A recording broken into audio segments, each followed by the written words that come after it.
एकदम भारी आपली कुंडरूची भाजी तयार आहे। कुंडरू म्हणजे तोंडले। ही भाजी शुगरसाठी पण उपयुक्त आहे। शुगरसाठी खाल्ली, कमी तेलात बनवा शुगरसाठी केली तर, आणि शुगर ह्यांच्यामुळे कंट्रोल राहते, म्हणून ही शुगरसाठी एकदम उपयुक्त आणि स्वस्त भाजी असते। ही काही एवढी जास्त महाग नसते। चला आपण आज बनवूया तोंडल्याची भाजी। तोंडलं आणि बटाटा। मी त्याच्यासाठी अर्धा किलो तोंडली घेतलेली आहेत। ही तोंडली शुगरसाठी पण खूप उपयुक्त आहे, त्याच्यामुळे शुगर नाही वाढत, कंट्रोलमध्ये येते। तर त्याचे आपण एका तोंडल्याचे आपण असे 4 भाग करून घ्यायचे आणि 2 मीडियम साईजचे छोटे छोटे 2 आलू घ्यायचे आणि त्याला आपण काप करतो ना पातळ पातळ, तसे करायचे। मी आता हे आलू पण पाण्यात भिजवून ठेवलेत, असे काप करायचे छोटे छोटे पातळ पातळ। आणि कांदे घेतलेले आहेत 2, हे 2 कांद्याचं मी असं बारीक करून ठेवलेलं आहे, आणि 1 चमचा जिरं। आणि आता आपण काय करू, सुरुवात करू। त्यासाठी मी कढई गरम केलेली आहे। गरम त्याच्यात 1 चमचा तेल टाकायचं। तेल टाकलं, हे तेल चांगलं गरम होऊन द्यायचं फुल गॅसवर। तेल गरम होऊन देऊ आता आपण थोडं। फुल गॅसवर तेल गरम झालं की मग आपल्याला हे तोंडली, जी हिंदीमध्ये ह्याला कुंदरू म्हणतात, ही भाजी शुगर पेशंटसाठी खूप उपयुक्त आहे, म्हणून तुम्ही पण बनवा आणि खाऊन बघा आणि शुगर टेस्ट करून बघा। तर डॉक्टर लोक सांगतात की ही ह्याने शुगर नाही वाढत, ह्या तोंडल्याने। ही इझी शब्द, ही कुठेही सहज मिळू शकते। ह्याचा वेल असतो, तुम्हाला माहित आहे का नाही काय माहिती, पण आमच्या लहानपणी आमच्या घरी हा वेल होता आणि हे असंच वायाला जायचं, फक्त आम्ही खायचो लहान मुलं। त्याची भाजी वगैरे कुणी नव्हतं बनवत, पण आता जसजसं शोध लागायला लागलाय तसं लोक वेगवेगळे प्रयोग करून बघायला लागलेत भाज्यांचा। तर ही सब्जी डायबेटीससाठी चांगली आहे, शुगरसाठी। शुगर वाढत नाही, कंट्रोलमध्ये येते। तर आता आपण हे तेल तापलेलं आहे, आता त्याच्यात आपण हे तोंडली जी आहेत ती टाकू आणि 2 मिनिटं त्याला चांगलं फ्राय करून घेऊ ह्या तेलामध्ये। आता ह्याला तेलामध्ये चांगलं फ्राय करून घ्यायचं। 2 मिनिटं असं हलवत हलवत त्याला चांगलं फ्राय होऊन द्यायचं। तोंडले चांगले गरम झाले पाहिजे, फुल गॅसवर करायचं 2 मिनिटासाठी। हे तोंडले चांगले फ्राय करून घ्यायचे तेलामध्ये, चांगले असे फ्राय झाले पाहिजे।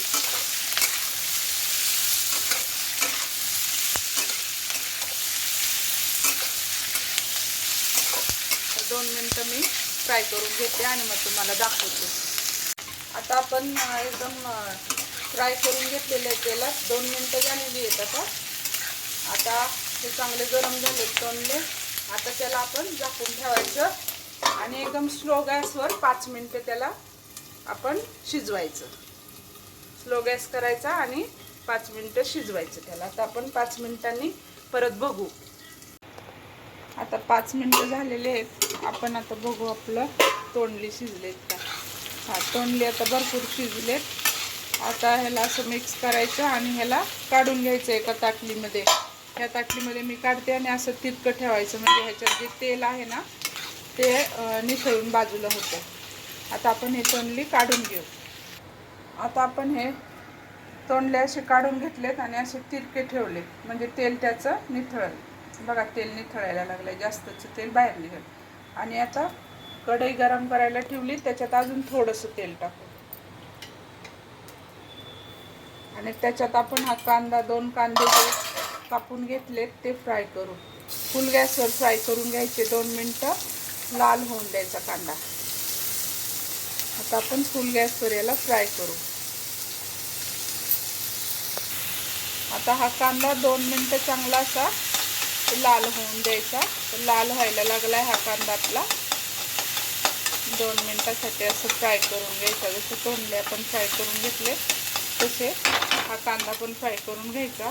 आणि मग त्याच्यामध्ये हा कांदा आता आपला थोडा लाल व्हायला लागलाय, तर ह्याच्यामध्ये आपण बटाट्याचे काप करून घेतले होते, असे छोटे छोटे असे कापायचे, म्हणजे ते कांद्यामध्ये पटकन शिजतील। असे हे पाण्यातून काढायचे आणि इकडे ह्या कांद्यामध्ये टाकायचे, म्हणजे कांदा पण शिजेल आणि आपले हे बटाटे पण त्याच्याबरोबर शिजून निघतील, म्हणून हे मिक्स करायचं। आणि हे मिक्स झालं की बारीक गॅस करायचा आणि 5 मिनिटासाठी हे बटाटे आणि कांदा शिजून द्यायचा. आता हे मिक्स झाले आपलं. आता आपण त्याच्यावर झाकण ठेवून गॅस स्लो करायचा आणि 5 मिनिटासाठी आपण हे शिजून घेऊ. आता आपण बघू आपलं कांदा आणि बटाटा शिजलाय का. तर आपला कांदा आणि बटाटा शिजलेला आहे. बघतो म्हणल्यावर शिजलाय तो. हलवून घ्यायचं आणि आता त्याच्यात मसाले टाकायचे. मसाल्यासाठी मी आता हे थोडंसं मीठ टाकते. मीठ अंदाजे टाकायचं, थोडंच टाकायचं पहिलं. त्याच्यानंतर आपण ही मिरची पावडर टाकते. तुमच्या अंदाजानुसार मिरची पावडर टाकायची आणि थोडीशी हळद टाकायची, पाव चमचा. आणि आता हे मिक्स करून घ्यायचं. मिक्स झालं की मग त्याच्यात आमचूर पावडर टाकायची आणि जिरा पावडर टाकायची. मी अर्धा चमचा आमचूर पावडर टाकते. आमचूर पावडर ह्याच्यासाठी आपण टोमॅटोचा यूज नाही केलेला ना, म्हणून आमचूर पावडर. तुम्ही टोमॅटो असले तर टोमॅटो टाका, आमचूर पावडर नका टाकू. तर हे मिक्स झालं. आला याच्यात आपण आता याच्यात आपण हे जे तोंडली घेतलेत ते टाकायचे आणि मिक्स करून घ्यायचं. गॅस छोटाच ठेवायचा. मिक्स करून घ्यायचं आणि आता हे दोन्ही एकसाथ थोड्या वेळ 5 मिनिटं शिजून घ्यायचं.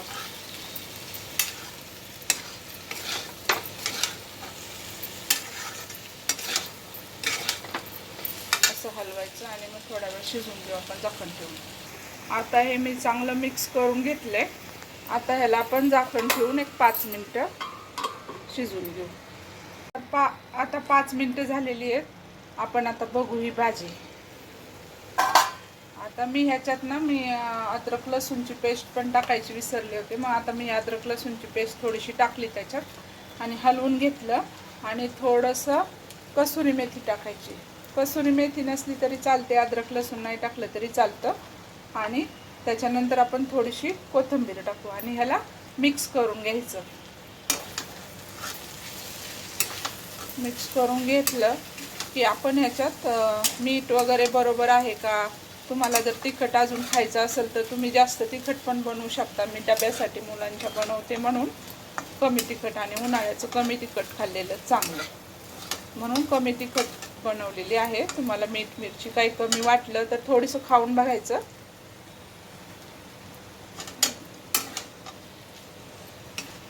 एकदम छान बनली आपली भाजी.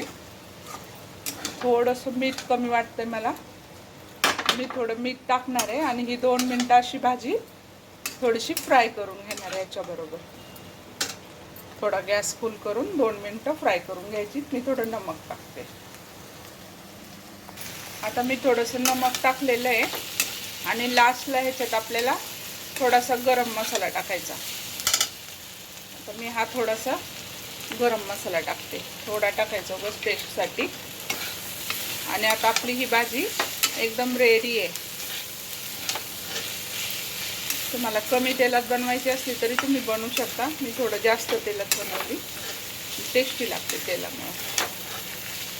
आता ही आपली भाजी ऑलरेडी खायला एकदम भारी लागते आणि एकदम भारी झालेली. खाऊन पण बघा तुम्ही, बनवा, खाऊन बघा आणि मला कमेंट नक्की करा की कशी बनली.